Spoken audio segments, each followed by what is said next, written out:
Il y a deux facteurs qui sont dans l'immédiat qu'il faut préciser. C'est qu'à cette période-là, il n'y avait pas de crise économique et il n'y avait pas le fair play financier.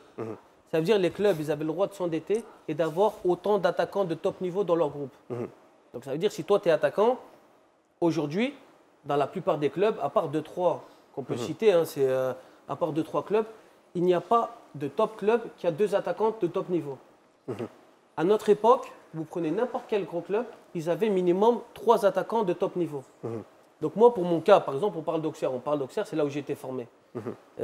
Moi, devant moi, j'avais Djibril Cissé, international français, star en France. J'avais Kalou, champion d'Europe avec Feyenoord, qui vient de signer à Auxerre, qui a signé après au PSG. Et j'avais Benjani, qui a signé à Manchester City, pareil, top joueur. Donc ça veut dire quand tu sors du centre de formation. Donc moi et Hassan, on a intégré les groupes pro à 17 ans. Si vous demandez à chaque joueur de notre génération, est-ce qu'ils avaient le niveau, ils vous diront oui. Le problème, c'est que les joueurs qu'il y avait devant nous, c'était des joueurs de classe mondiale déjà.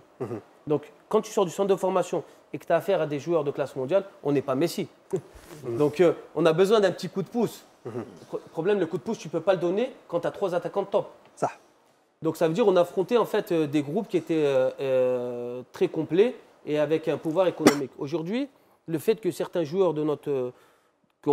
le niveau comme nous, différents styles, hein, ce n'est pas forcément qu'ils ont le même style que nous, arrivent à intégrer des teams de top niveau, ça veut dire qu'il y a le fair play financier, il y a des conditions qui leur permettent de pouvoir intégrer des grosses structures, des gros clubs, ce qu'on n'avait pas avant.